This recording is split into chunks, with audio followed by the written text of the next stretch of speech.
Has it got launch control, do you reckon? So if I put my foot on the brake... Nope.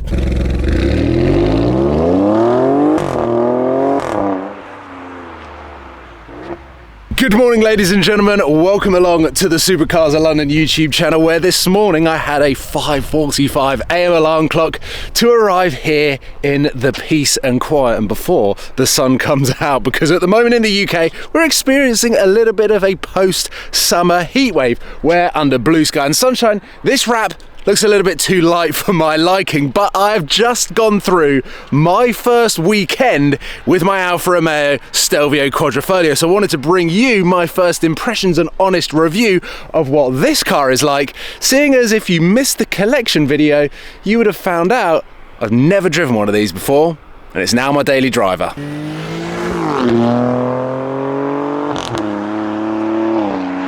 Let's start by bringing you guys up to speed with how this purchase came about and how I fundamentally bought this car blind.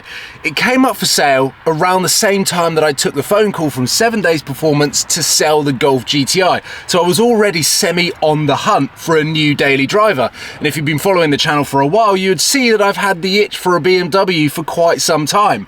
Well, back when I had my BMW M3, I did a back-to-back comparison with the Giulia Quadrifoglio that Tony from Gravelwood Car Sales had in stock.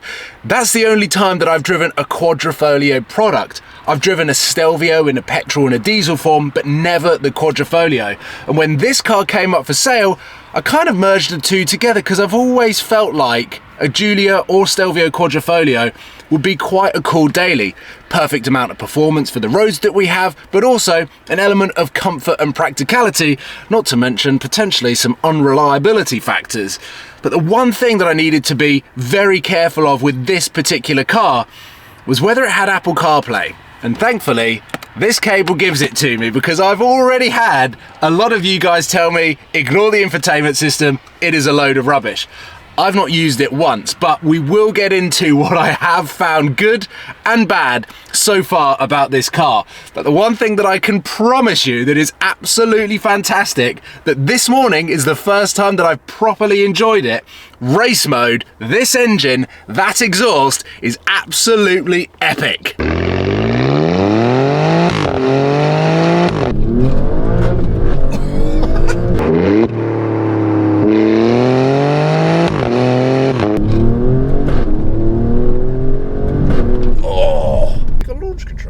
So if I put my foot on the brake...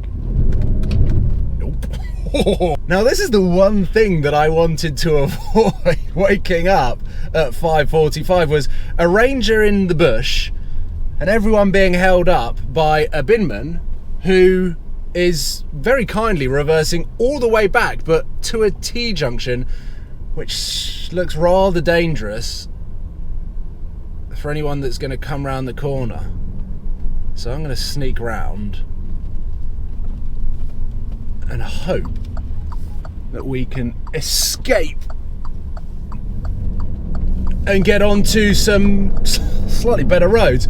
And so, for complete transparency, over the weekend I've only driven this car in N mode, which I'm assuming means neutral or something like that. It's the default driver setting. And when I picked this car up from the petrol station and got onto the M25, the moment I turned this GoPro off, I called Sam asking for an explanation, because he's the Italian car expert. He should know what these driver modes do and what they mean.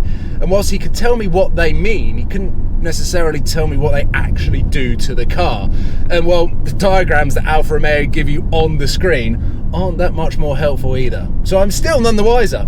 Should really watch a couple of YouTube videos of reviews of this car, but it's more fun to find out by myself.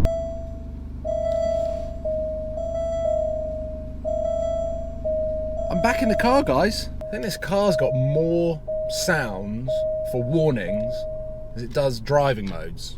I'm feeling pretty proud of myself, because I feel like for a sub £100,000 two-car garage, I've pretty much built the dream one. I've got a manual, naturally aspirated V10 in the shape of the Audi R8. and I've got a performance Alfa Romeo. For the discerning petrol head, that's pretty good going. And if you're a little bit like me, that goes onto Auto Trader, plays games where you virtually set a budget and then have to go and try and find the perfect 2-car garage, try and beat my 2-car garage with a sub £100,000 budget. And let me tell you, the Forza Finance deal that pushed me over the edge to buy this car fundamentally blind was too good of an opportunity to miss. So let me explain.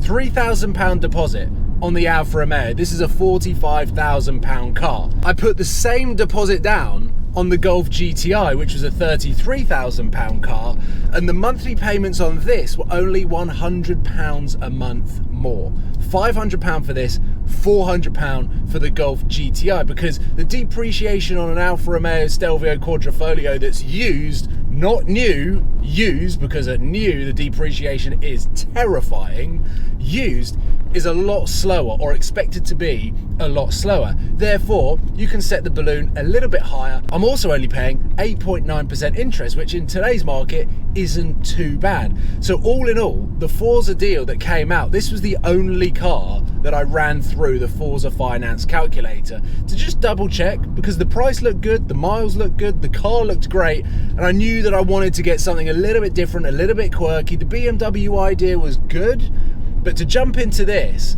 and to drive around in a car that hits the sweet spot, it replaces the Jag E-Pace, it replaces the Golf GTI, but gives me more practicality than the Jag, and actually a very similar fuel economy to the Jag, and gives me so much more performance than the Golf GTI did. It's an absolute no-brainer. So for a 2-car garage, sub £100,000, I'm paying £1,000 per month, with in total an £8,000 deposit. And let me tell you, comparing that to when I bought the AMG GTS for £105,000, that was £10,000 in and £1,200 a month. So I've got 2 cars for cheaper than I bought the AMG GTS. Now, I kind of wanted to do all of this Googling on camera so that I could learn. There are probably a number of you that have been screaming at the screen telling me what DNA stands for. And while Sam could tell me what they stood for, he couldn't tell me what the modes actually did. So seeing as we were on the learning curve, and I've now learned what to do with this screen here, it tells me that D is dynamic, which would make sense. That's kind of what I thought it stood for. N is for normal or natural. And then A is for advanced efficiency. So actually, A is a pretty good mode to have for the motorways. N was the one that I was just driving around all weekend, and it's kind of normal. And dynamic, completely skip it out and just go straight into race mode. I don't know why they've done dynamic when the valves open properly in race mode and the car becomes even more alive. And I think that's probably something to do with the fact that all of the computer systems get turned off as well. But in the Stelvio Quadrifoglio, there's a slightly bigger safety net in terms of it being 4-wheel drive. I can understand why people get frustrated about putting it into race mode in the Giulia Quadrifoglio, because then you're in a rear-wheel drive car all by yourself, and for the sake of just listening to the exhaust tone, which does sound phenomenal, do you really want everything off? Probably not. Oh, that house was a vibe. I'm 2 hours into filming now. I'm slowly withering away. I haven't had breakfast, but I am hungry. I've also got 76 miles of fuel. When you push on in this car, in race mode, the fuel does disappear out the back, down the road somewhere. When you're cruising around, it's not offensive on fuel economy. It's by nowhere near as good as the Golf GTI. That's the one thing that I will say, but you can never expect it to be anywhere near as good because it's got a bloody Ferrari V6. It is so much more characterful in race mode than dynamic mode.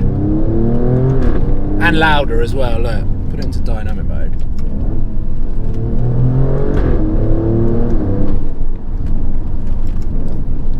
Back into race mode.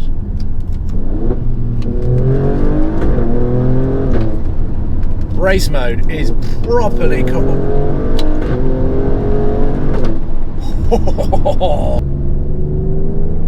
Even race mode in automatic sounds pretty meaty.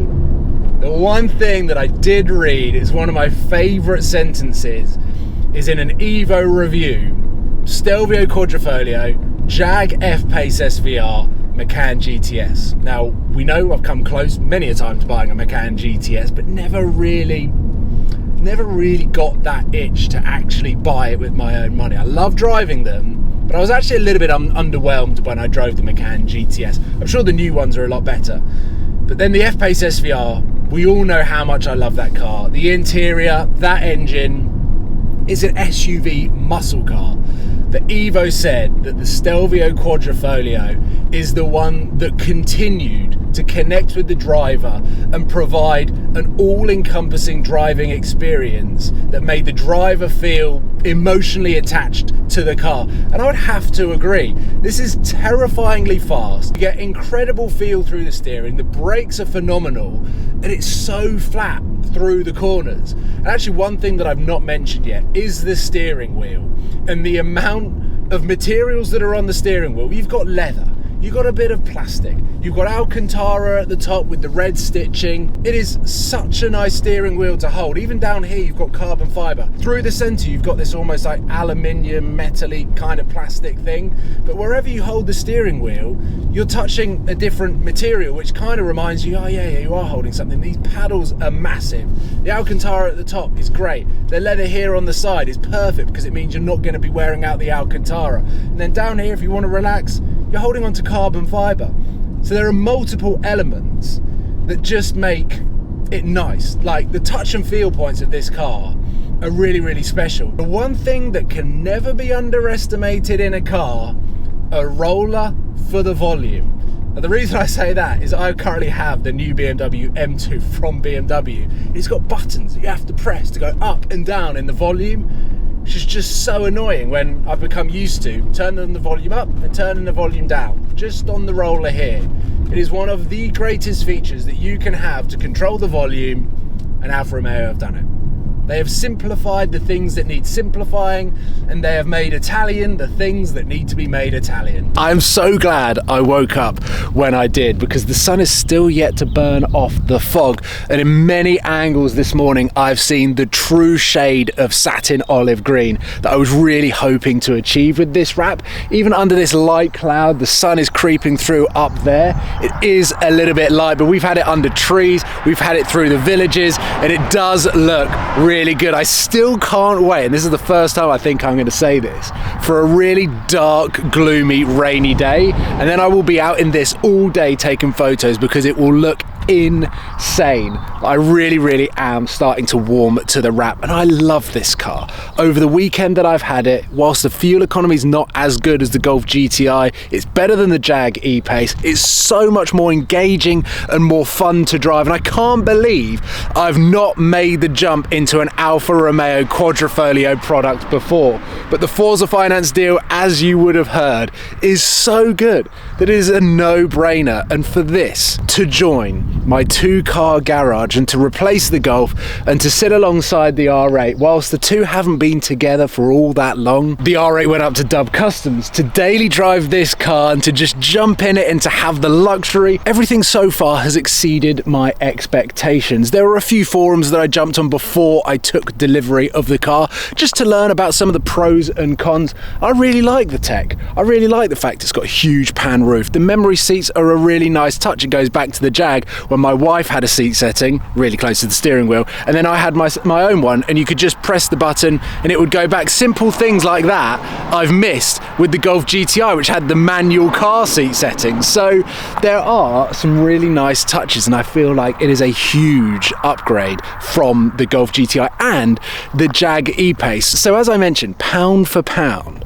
I've really got money's worth with this car. But I'm going to leave the video there. Let me know what you think of the Stelvio Quadrifoglio. Let me know what you think of the wrap. So far I feel like everyone is enjoying it, and I'm still a little bit on the fence, especially now that the sun's creeping through. So I'm going to stop the video there, and I will see you very soon for the next installment of the Alfa Romeo. I still have so many adventures from America to upload, and some of the cars that I'm driving at the moment in the UK are super exciting, so I'll be bringing you in-depth living with reviews on those cars. But ladies and gentlemen, thank you very much for watching. Hopefully you've enjoyed this video, and I will see you very soon for the next one. Take care, goodbye.